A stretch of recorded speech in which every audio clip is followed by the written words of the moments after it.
शं वरुणः शन्नो भवत्वर्यमा शन्न इन्द्रो बृहस्पतिः शन्नो विष्णुरुक्रमः ॐ शान्ति शान्ति शान्तिः।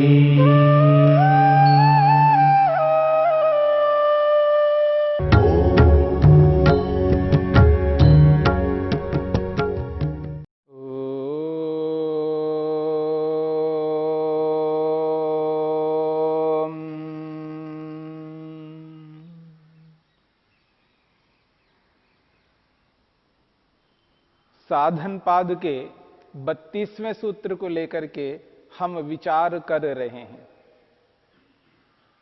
शौच संतोष तपः स्वाध्यायेश्वर प्रणिधानानि नियमाः। योग के 8 अंगों में यह दूसरा अंग है नियम। नियम के 5 विभाग हैं। शौच, संतोष, तप, स्वाध्याय और ईश्वर प्रणिधान। इन 5 विभागों में से पहले विभाग को लेकर के हमने विचार किया। शौच, शुद्धि। शुद्धि 2 प्रकार की है, बाह्य शुद्धि और आंतरिक शुद्धि। आज मनुष्य जितनी शुद्धि बाहर से करता है उतनी शुद्धि अंदर से नहीं करता, अर्थात मन की वैसी शुद्धि नहीं करता है जैसी शुद्धि शरीर की ऊपर से करता है। चमड़ी तक रहता है, स्किन तक रहता है, उसके अंदर प्रवेश नहीं कर पाता है। बाहर से कितना ही स्नान करा दो इस शरीर को, कितने ही इसको सुंदर बनाने की चेष्टा करो, यदि मन सुंदर नहीं है, मन पवित्र नहीं है, मन निर्मल नहीं है, तो समझ लेना ईश्वर हमसे कोसों दूर रहेगा। यद्यपि ईश्वर हमारे निकट है, सर्वव्यापक होने से आत्मा में भी विद्यमान है, परंतु ज्ञान की दृष्टि से, जानकारी की दृष्टि से, समझ की दृष्टि से ईश्वर हमसे कोसों दूर हो जाएगा। क्यों? हमने अपने मन को अपवित्र किया, अशुद्ध किया। इसलिए शुद्धि करनी है तो जहां हम बाहर से प्रयत्न कर रहे हैं वहां पर अंदर से, मन से भी शुद्ध रहने का यत्न करना चाहिए। किसी कारण से स्नान नहीं किया चलेगा। यदि मनुष्य स्नान नहीं कर पाया और भक्ति करना चाहता है, ध्यान उपासना करना चाहता है, कर सकता है। शरीर की शुद्धि बाहर से नहीं हुई, कोई बात नहीं है, लेकिन भक्ति हो सकती है, उपासना ध्यान हो सकता है, क्योंकि मन शुद्ध है, पवित्र है। यदि मन को शुद्ध करके व्यक्ति भक्ति करना चाहता है, वो किसी भी स्थिति में रह करके भक्ति कर सकता है। यदि मन को अपवित्र रखता है, अशुद्ध रखता है, वो कितना ही स्नान कर ले, कितने ही धुले हुए वस्त्र पहन ले, कितने ही अच्छे से अच्छे विषयों को अपनाए, अच्छे से अच्छे स्थान पर बैठे, लेकिन ध्यान, उपासना, भक्ति नहीं हो सकती। इसलिए इस बात को समझने की चेष्टा करनी है। अंदर से शुद्ध होना है। जितना मलिन हमने अपने मन को बनाया है और बनाते जा रहे हैं, यदि आगे ध्यान नहीं दिया जाएगा, ऐसा होगा कि न जाने हम अपने अस्तित्व को भी मिटाने लगेंगे। जिस प्रकार से ईश्वर को न मानने वाले नास्तिक ईश्वर को नकार करते हैं, एक दिन आ जाएगा कि मैं के रूप में भी नहीं हूं, मेरा भी कोई अस्तित्व नहीं है, स्वयं को भुला देंगे। इसलिए मन को इतना मलिन न करना, मन को अंदर से पवित्र शुद्ध रखना है। यह है शौच, शुद्धि, पवित्रता। जब व्यक्ति अंदर से पवित्र होने लगता है तो उस व्यक्ति को जो प्रसन्नता मिलती है, जो शांति मिलती है, जो तृप्ति मिलती है, जो निर्भयता की प्राप्ति होती है, व्यक्ति अपने आप को स्वतंत्र अनुभव करने लगता है। स्वतंत्र। और ऐसी स्थिति में व्यक्ति अपने मन को ईश्वर में सरलता से एकाग्र कर पाएगा, क्योंकि मन उद्विग्न नहीं रहता, शांत रहता है, अपने निज स्वभाव में रहता है। सात्विक बनकर के व्यक्ति ईश्वर तक पहुंच सकता है। राजसिक होकर, तामसिक होकर व्यक्ति ईश्वर तक नहीं पहुंच पाएगा। इसलिए मन को पवित्र करना है। जितनी सफाई करनी हो वो मन की करो, बाहर से किसी कारण से नहीं भी हुई वो सफाई चल सकता है। लेकिन व्यक्ति बाहर से साफ सफाई रखता है, बाहर से शुद्धि का लाख यत्न करता है, पर अंदर से शुद्धि के लिए प्रयत्न नहीं कर पा रहा है, अंदर से मन को मलिन करता जा रहा है। कैसी कैसी भावनाएं मन के अंदर पालता है व्यक्ति, उन भावनाओं को, उन विचारों को यदि उजागर करके देखा जाए, उसके मन को यदि स्क्रीन के ऊपर, पर्दे के ऊपर लाया जाए, तो व्यक्ति को ऐसा लगता है धरती फट जाए और मैं उसके अंदर समा जाऊं। शक्ल दिखाने के योग्य नहीं रह पाएगा। ऐसे ऐसे मन के अंदर विचार रखता है व्यक्ति। इसलिए महर्षि पतंजलि ने, महर्षि वेदव्यास ने नियम के अंतर्गत शौच, शुद्धि को स्थान दिया है। और स्वयं ईश्वर शुद्ध है, पवित्र है, निर्मल है। ईश्वर में किसी भी प्रकार की कोई मलिनता नहीं है। ऐसे ईश्वर को जानना है, समझना है, उसके निकट ज्ञान स्वरूप, ज्ञानात्मक रूप से उसके निकट जाना है। ज्ञान की दृष्टि से ईश्वर के समीप जाने की चेष्टा करनी है तो अंदर से मन को पवित्र करना है। और मन को पवित्र करके ही व्यक्ति अपने मन को ईश्वर में एकाग्र कर पाता है। उसके बिना मन को एकाग्र नहीं कर सकते।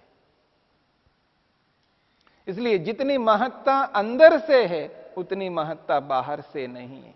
हां, ये आवश्यक है कि बाहर से भी शुद्धि होनी चाहिए। इसका यह अभिप्राय नहीं है कि बाहर से हम अशुद्ध रहे और अंदर से शुद्ध रहें। यह उचित नहीं है और संभव भी नहीं है। लेकिन व्यक्ति बाहर से ही शुद्धि का यत्न करता जाए और अंदर से ध्यान ना दे, यह भी अनुचित है। और यह भी अनुचित है कि बाहर से शुद्धि का यत्न ही ना करना, केवल अंदर की शुद्धि करने के लिए प्रयत्न करना, दोनों ही अनुचित है। इसलिए अंदर से भी और बाहर से भी, दोनों ओर से व्यक्ति को शुद्ध रहना है, निर्मल रहना है, पवित्र रहना है। और विशेषकर जिस अर्थ को लेकर के हमने विचार किया, धनार्जन, यदि व्यक्ति धन को शुद्ध कर देता है, अर्थात जिस धन को अपनाता है, धनोपार्जन करता है, उस उपार्जन को यदि व्यक्ति उचित रूप से करने लग जाए, अहिंसा से युक्त होकर के, सत्य से युक्त होकर के, अस्तेय से युक्त होकर के, संयम ब्रह्मचर्य से युक्त होकर के, अपरिग्रह से युक्त होकर के जिस धनोपार्जन को करता है, वह व्यक्ति समस्त सांसारिक कार्यों को उत्तम रीति से करता हुआ आगे बढ़ता है और वही व्यक्ति शुद्ध माना जाता है। यदि व्यक्ति धन को अशुद्ध कर लेता है, अर्थात गलत प्रवृत्तियों के माध्यम से धन को प्राप्त करता है, धन की अशुद्धि का अर्थ यह नहीं है जैसे शरीर अशुद्ध होता है तो वो रुपये अशुद्ध हो जाएंगे। रुपये अपने आप में कोई अशुद्ध नहीं हो सकते। उनको अशुद्ध करने का मतलब है उस धन को प्राप्त करने की जो मानसिकता है उसको पवित्र करना है, और वो जो धनोपार्जन जिस क्रिया से करते हैं उस क्रिया को पवित्र करना है, यानी उस कर्म को पवित्र करना है। जिस कर्म से धन प्राप्त होता है वह कर्म पुण्य हो, पाप ना हो। यदि पाप कर्म के माध्यम से धनोपार्जन करते हैं तो समझ लेना वो धन भी अधर्म युक्त है। ऐसे धन को अशुद्ध धन कहा जाता है। इसलिए महर्षि मनु ने यह स्पष्ट शब्दों में कहा है, दुनिया में जितने भी शुद्ध पदार्थ होते हैं उनमें अर्थ धन ही परम शुद्ध माना गया है। सर्वेषामेव शौचानाम अर्थ शौचम परम स्मृतम। जितने भी शुद्ध पदार्थ हैं उनमें अर्थ धन ही उत्कृष्ट शुद्ध माना गया है, क्योंकि इसी के सहारे से मनुष्य का जीवन चलता है।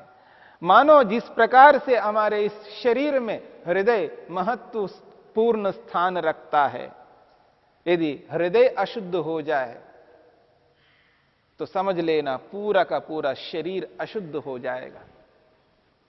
यदि हमने हृदय को पवित्र किया है तो समझ लेना पूरा शरीर पवित्र रहेगा।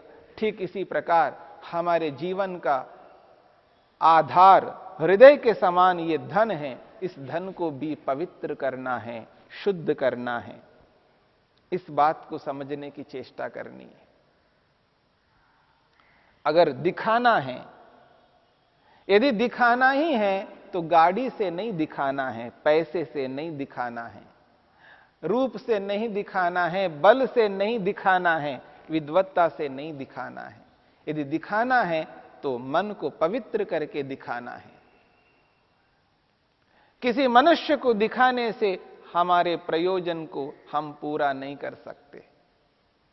हम अपने प्रयोजन को तभी पूरा कर सकते हैं जिसको दिखाने से प्रयोजन पूर्ण माना जाता है।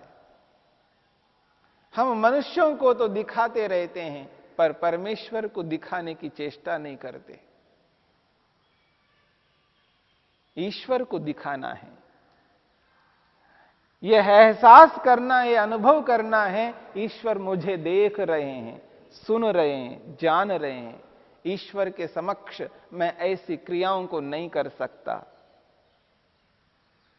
यदि व्यक्ति ईश्वर को ध्यान में रख करके धनोपार्जन करता है तो समझ लेना वह धन शुद्ध धन है। यदि ईश्वर को ध्यान में न रखते हुए, ईश्वर को नजरअंदाज करता हुआ व्यक्ति ये न के न प्रकारे न जिस किसी भी रीति से, जिस किसी भी गलत उपाय से, अन्याय से, अधर्म से, असत्य से, हिंसा से यदि उस धन को उपार्जित करता है तो समझ लेना वो अशुद्ध धन है। इसलिए इस बात को ध्यान में रख करके चलना है, पवित्रता को समझना है।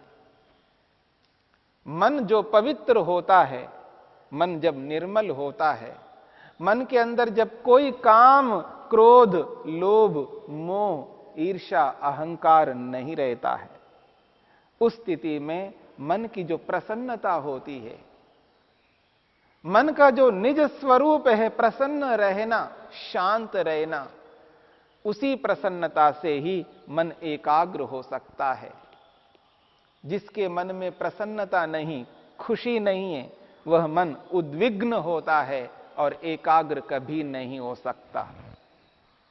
एकाग्रता के लिए, मन को ईश्वर में लगाने के लिए मन को प्रसन्न करना है, और मन प्रसन्न होता है जब मन के अंदर शत्रु ना हो, और शत्रु जब नहीं होते तभी उद्विग्नता नहीं होती है, और जब उद्विग्नता नहीं है तो समझ लेना प्रसन्नता है। प्रसन्नता के कारणों को अपनाए बिना प्रसन्न नहीं हो सकते। ऐसी कोई स्थिति नहीं है हमारे जीवन में जिससे हमने उस मन को ऐसे प्रसन्न कर दिया, क्योंकि हमारी क्रियाएं, हमारे कर्म ये बताते हैं कि हम कैसे कर रहे हैं। यदि कर्म अशुद्ध है तो समझ लेना मन भी अशुद्ध हो जाएगा, क्योंकि मन उद्विग्न रहेगा, अप्रसन्न रहेगा। इसलिए अपने कर्मों को शुद्ध करना है। कर्म शुद्ध होते ही मन भी शुद्ध हो जाएगा। ज्ञान शुद्ध होते ही मन शुद्ध हो जाएगा। उपासना शुद्ध होती है तो समझ लेना मन भी शुद्ध हो जाएगा। मन की शुद्धि से उपासना शुद्ध होगी, और उपासना की शुद्धि से फिर और मन की शुद्धि होगी। ये एक दूसरे के कारण बनते हैं। ज्ञान शुद्ध, कर्म शुद्ध और उपासना शुद्ध, इन तीनों की शुद्धि से मन शुद्ध हो जाता है। फिर मन की शुद्धि से ये तीनों और शुद्ध हो जाते हैं, फिर ये शुद्ध हो जाते हैं तो मन और शुद्ध हो जाता है। इस प्रकार से एक दूसरे के कारण बनते हुए हम अपने मन को शुद्ध पवित्र करके, पूर्ण निर्मलता को ला करके हम अपने ज्ञान को पूर्ण रूप से शुद्ध कर सकते हैं। हमारे अपने कर्म पूर्ण रूप से शुद्ध हो सकते हैं और हमारी उपासना भी पूर्ण रूप से शुद्ध हो जाएगी। उसी स्थिति में हम अपने लक्ष्य तक पहुंच सकते हैं। लक्ष्य तक पहुंचाने के लिए मन को पवित्र करना अत्यंत आवश्यक है, अनिवार्य उपाय है। इसलिए जहां हम बाह्य शुद्धि में ध्यान दे रहे हैं, उतना ध्यान आंतरिक शुद्धि में भी दें। और आंतरिक शुद्धि के लिए अधिक मेहनत, उद्यम करना होगा, क्योंकि बाहर की शुद्धि एक बार कर दिया है तो वो शुद्ध हो जाए और फिर उसके बाद बहुत समय के बाद फिर शुद्ध करने की आवश्यकता पड़ती है। लेकिन मन में तो निरंतर विचार आते रहते हैं, एक एक विचार को शुद्ध करते जाना है। स्थान की शुद्धि लंबे काल तक रह सकती है, लेकिन मन की शुद्धि लंबे काल तक नहीं रह सकती, क्योंकि इसमें निरंतर विचार आते रहते हैं। एक एक विचार को शुद्ध करते रहना है, तब जाकर के मन शुद्ध रहेगा। इसलिए मन को शुद्ध करने के लिए बाहर की शुद्धि की अपेक्षा अधिक पुरुषार्थ करने की आवश्यकता है। और हमने बाहर की शुद्धि में जितना पुरुषार्थ किया, उतना भी अंदर की शुद्धि में नहीं किया, तो समझ लीजिएगा मन किस स्थिति में रहता है। ऐसे यदि व्यक्ति चलता ही रहेगा, इस रूप में यदि मन को लेकर के चलेगा, तो निश्चित बात है कभी भी मन एकाग्र नहीं हो सकता। आज व्यक्ति का मन एकाग्र नहीं हो रहा है, उसके पीछे एक बहुत बड़ा कारण है मन की अशुद्धि, अपवित्रता। इसलिए मन को पवित्र करना है, निर्मल करना है, तब जाकर के हम अपने लक्ष्य तक पहुंच सकते हैं। तो बाहर की शुद्धि के साथ साथ आंतरिक शुद्धि को अपना करके हम योग में आगे बढ़ सकते हैं।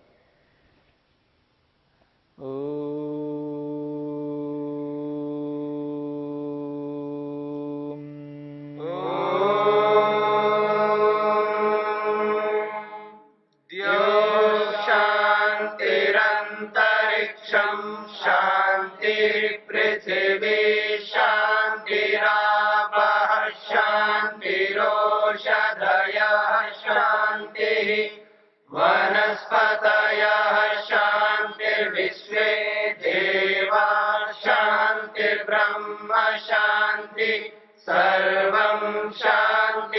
शांतिरेव शांति शांति